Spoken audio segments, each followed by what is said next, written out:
ng barley, wala siyang maintenance drugs na iniinom, wala nang amoy na mabaho yung hininga niya at yung kanyang pawis. Bakit po? Na-detox na po ng barley chlorophyll. Ano pa? Has anti-inflammatory properties. So may mga pamamaga, yan yun. Ano pa? Cut excess cholesterol and triglycerides and other blood lipids. Has antioxidant property. Stimulate hemoglobin production. And has wound healing properties. Especially po sa mga nag-undergo ng operation, may mga sugat.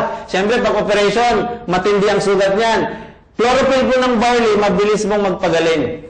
Kaya nga po naalala niyo po, nung araw, pagka ikaw ay nasusugatan, nagdidikdik sila ng mga dahon-dahon because of the chlorophyll. So, sa barley po, yan po yun, chlorophyll.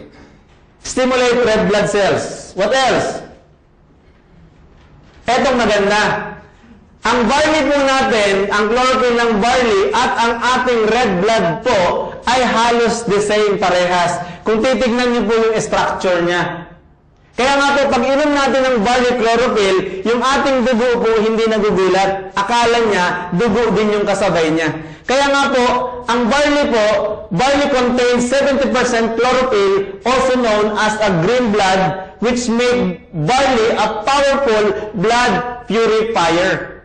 So, ibig sabihin, pinupurified niya po yung atin pong mga maduduming dugo. Naalala niyo yung commercial na nasa dugo lang yan? Tama po? So, ibig sabihin, yung ating mga sakit patotoo lang, nandyan lang talaga yan sa dugo.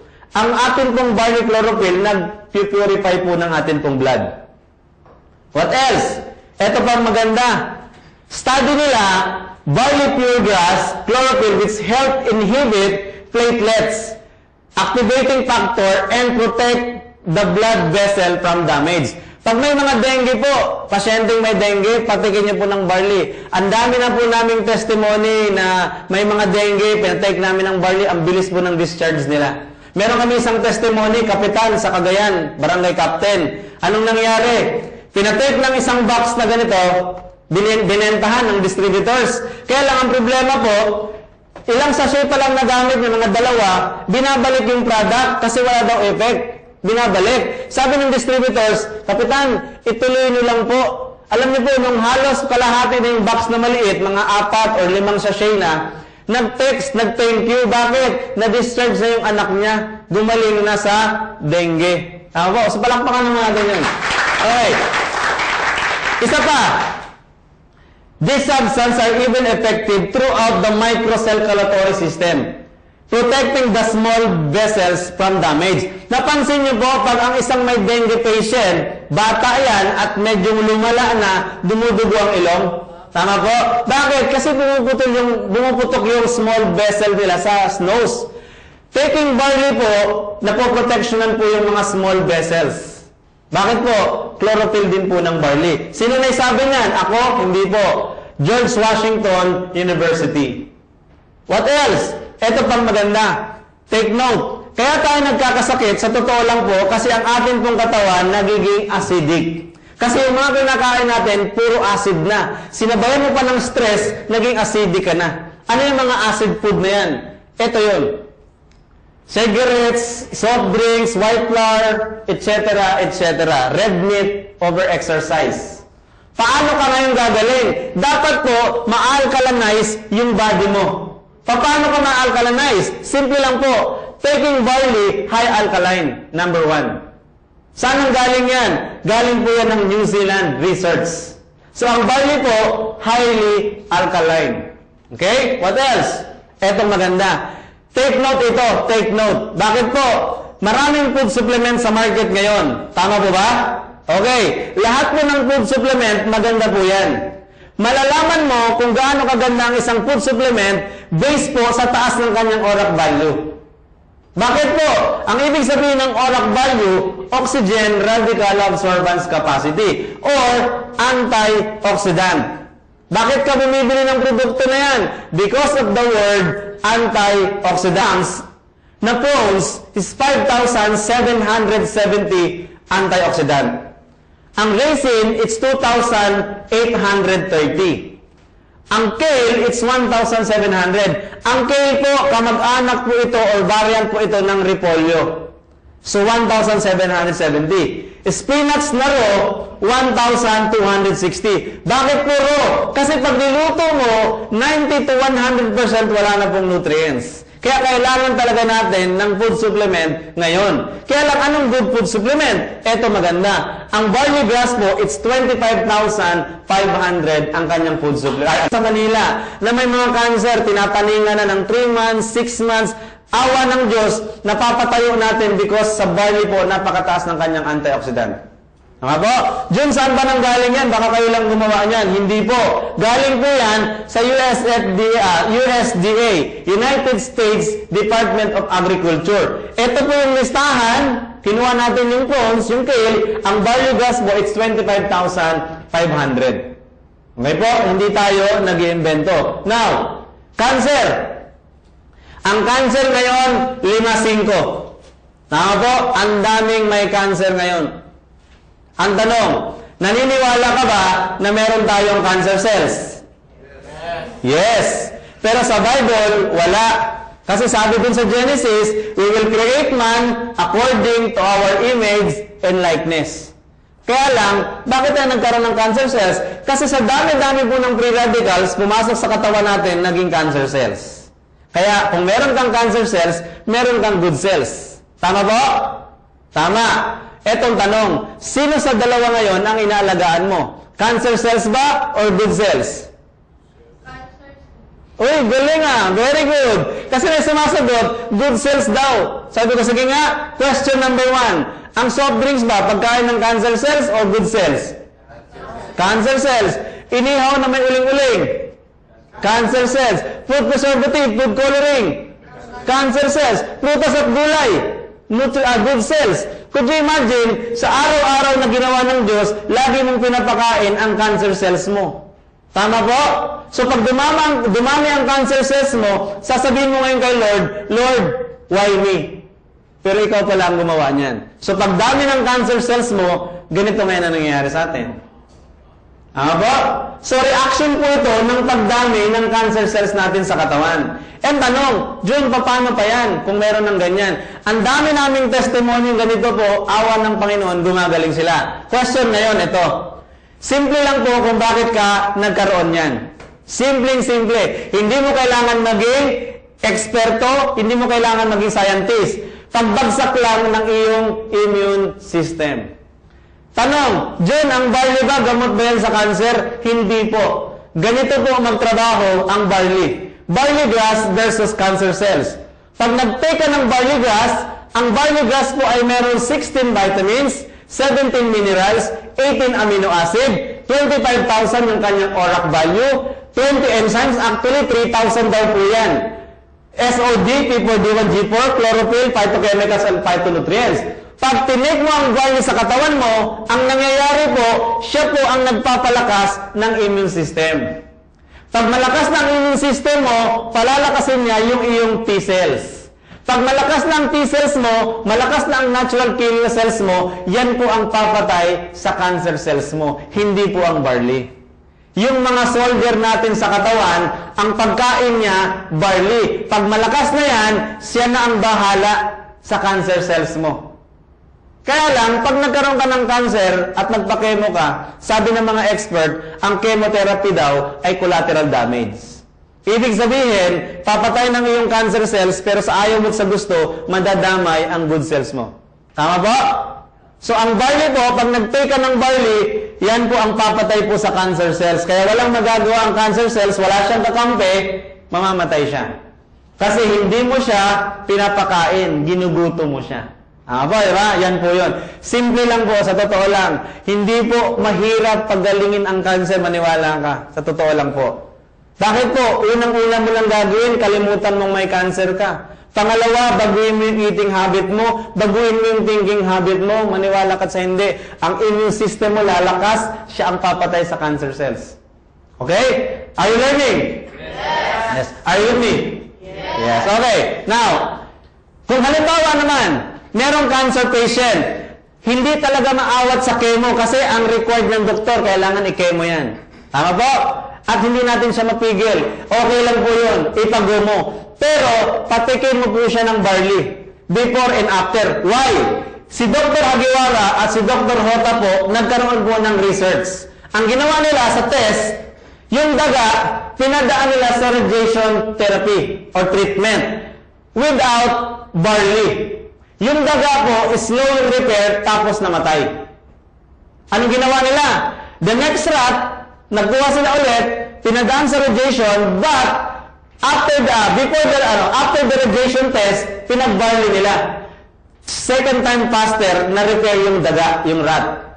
The next rat, pinadaan nila ulit sa radiation, but this time, pinag-barley muna nila. Ano nangyari? 3 times faster ang repair. Kung meron kang kamag-anak, meron kang kaibigan na nagpapakemo, patikin mo ng barley before and after the test. Maniwala ka sa hindi, tuloy-tuloy mo yung painumin, hindi siya makaka-encounter ng mga side effect against chemo, against radiation. Yan po yun. Test po yun nila Dr. Hagiwara. Okay, ano pa? Ang barley natin ay merong insoluble fiber. Promote a healthy digestive tract, reduce the risk of cancer affecting it, especially the colon cancer. Ang dumi na ng bituka mo, paano mo lilinisin yan? Barley po. Magaling po ang barley natin because the insoluble fiber. What else? Arthritis. Jun, magaling ba yan? Yes. Bakit po? Ang barley po ay merong organic sodium. Anong trabaho ng organic sodium? Which dissolve calcium deposit on the joint. Yung mga tao daw na merong arthritis sa abroad, sa Amerika o kaya sa Pilipinas, nagtitake sila ng celery juice. Bakit po?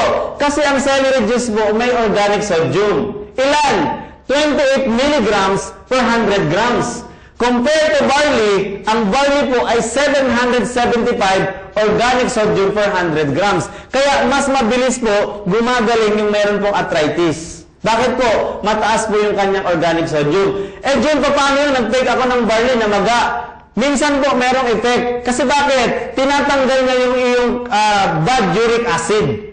Tama po? So, tinatanggal na. Siyempre, pag kinakalkal mo yan, merong mangyayari something. Pero huwag kang mag-alala. Ituloy nyo lang po, 1 day, 2 days, 3 days, mawawala yon ang pamamaga. Why? Ang barley po ay meron pong anti-inflammatory. Yan po ang maganda. Kompleto po ang barley. What else? Diabetes. Ang dami pong may diabetes ngayon. Ang dami namin testimony na yung kanilang maintenance mo totally nawala. Umiyak pa nga yung isang lalaki, nag-testimony siya sa opisina na yung kanyang diabetes, tinanggal na ng doktor yung maintenance drugs niya. Nag-take siya ng capsule naman ang tinake niya, barley capsule. So maganda po ang barley sa may diabetes. Bakit po? Meron po siyang chromium. Anong trabaho ng chromium? Ang trabaho ng chromium, increase the ability of insulin to bind to cells and lead to increase the insulin sensitivity of the body tissue. At ang insulin po ay travel guide. Tinutulungan niya yung insulin travel guide para pumunta sa dapat puntahan. What else? Chromium goes lower the blood sugar and insulin level in type 2 diabetes. So yan yun. Eh paano dyan kung ang tao ay hindi na siya, ang kanyang pancreas hindi na nagre-release ng insulin. Kaya insulin dependent na. Ang maganda sa barley po, meron pong vanadium. Ang trabaho po, insulin-like action. Vanadium may active insulin receptor, making the cell more receptive to the insulin. Vanadium result in the decrease of blood sugar level. Yan po, kaya maganda po ang barley. Actually po, marami pa pong component ang barley. Sa mga apply nyo, sa mga sponsor nyo, humingi kayo o bumili kayo ng flyers, nandun po yung component po ng barley. Yan. Of course, heart disease, heart attack or stroke. Pag ikaw po ay may problema na heart attack ka o na-stroke ka, hindi po problema yan ng puso. Hindi po yan problema ng brain. Problema po yan ng ugat. Bakit po? Nung bata ka pa, yung ugat mo malinis, walang nakabara. Tama po? Simula nung nagkaedad ka na at umihingi ka ng pagkain sa magulang mo, ganito nang nangyayari sa ugat mo. Ano pong masarap sa lechon? Balat. Anong masarap sa fried chicken? Anong masarap sa itlog? Balat? Hindi po. Sabi nga nung iba, kamutin daw eh. Diba? Anong masarap sa alimango? Balat? Hindi po, yung aligi. Tama po? So lahat po yan, cholesterol, so bumabara na ngayon yan sa ugat mo. Pag bumara na yan, anong gagawin sa'yo? High blood ka na. So ganyan po yun, dapat wag po nating dedmahin. Lalong-lalo na po sa mga distributors po. Dapat, sabi nga, dapat ikaw ay maging produkto ng iyong produkto. Tama po? Ikaw muna, ayusin mo yung sarili mo. Kasi pag inatake ka, ganito ang gagawin sa'yo. Emergency. Tutusukin ka, hihiwain ka ng laser, at pagkatapos, lalagarin yung ribs mo. Kasi matigas eh. Tama po? Bubukakain ng mga doktor yan, at pagkatapos, jadjakan pa nila yan. Ang pinaka-worst, tutusok-tusukin nila ng tubo yan. Ang tawag po dyan, open heart surgery. 1 milyon, 2 milyon, 3 milyon ang bayad niyan. Depende yan sa ospital. Etong malungkot. Bago kayo operahan, ang iyong loved ones papipirmahin ng waiver. Ibig sabihin ng waiver, patay o buhay, bayad ka. Tama po? At pag namatay ang pasyente, wala silang pananagutan. Ganun po ang waiver. Okay? So ngayon, para hindi ka maoperahan, take barley. So, taking barley po, napakaganda po. Bakit po? Tutunawin niya yan. Paano mangyayari yun? Bakit po? Ang barley po, meron siyang enzymes. Anong trabaho ng enzymes ng barley? Enzymes that decompose fats in our body. Especially sa mga nagre-reduce, ituloy mo lang yung barley. Wala namang magic na overnight eh. Ituloy mo lang, mapapansin mo talaga mag-slim ka. Bakit po? Ini-unti-unti ng barley, tanggalin yung mga fats deposit natin. And of course, may chlorophyll, which causes excess cholesterol and triglycerides and other lipids. Soluble fiber, which help metabolize the fats, cholesterol, and carbohydrates. SOD, aids in the maintaining of the damaged heart tissue. Kung ang atin pong heart na damaged na, ang magre-repair po niyan yung SOD. Amino acid, ganito po yun. Ang atin pong, pag tayo po ay may hypertension, ito po yung ating ugat. Tama po? Sa dami na po ng cholesterol dyan, ano mangyayari? Yung atin pong dugo, hindi na nakadali ng tama. Pag tayo ay niresitahan ng doktor ng Carci block, Neo block, Halo block, Mono block, ang trabaho po niyang mga blockage na yan, pang-expand lang po ng iyong ugat. Yan po yun. Tapos po, dadaloy na yung dugo mo. Kaya lang, 8 to 12 hours po, bumabalik siya ulit. Pagbalik niya, inom ka na naman. Tama po? E paano kung nanood ka ng sine, masyado kang excited, may sikip ang dibdib mo, kinapa mo yung iyong gamot, hindi mo makapa, dead ball ka. Tama po, di ba? Ang trabaho po ng arginine, keep the blood vessel elastic. Bakit po? Palalambutin niya yan. Kasi sa synthetic daw, sabi ng mga expert, habang pababa ng pababa, pataas ng pataas, parang spaghetti, no? Pababa ng pababa, pataas ng pataas, pumuputok daw yan kasi nagiging marupok. Ang arginine po ng barley, keep the blood vessel healthy. Ano pa? Due to the formation of procollagen type 4, which prevent formation of plaque. Katulad kanina yung inoperahan, piniprevent niya yung pagpo-form ng plaque, atherosclerotic plaque in the blood vessel. Take barley. Ito pang maganda. Ang barley po, may vitamin C. Keep the blood vessel healthy. Ito pala yan. Sa totoo lang pala, hindi pala totoo, cholesterol talaga ang nakakamatay. Bakit po? Napansin niyo ba? Halos ang inaatake sa puso, hindi matataba. Mga payat. Tama po? Bakit po? Kasi po, kaya pala dumadami ang cholesterol natin dito, kasi ang ugat natin nag-crack na nasugat. Bakit nasugat? Kasi lack of vitamin C. Pag yan po yung nag-crack, lahat ng cholesterol didikit na. Parang sugat po, di ba pag naglalangib, di ba kumakapit na dyan yung mga dumi? Pag ikaw po ay mayaman sa vitamin C, mahihil po yung sugat mo sa ugat, yung mga cholesterol na kinain mo, dadaloy lang yan dyan, ilalabas lang po. Yan po ang trabaho ng vitamin C.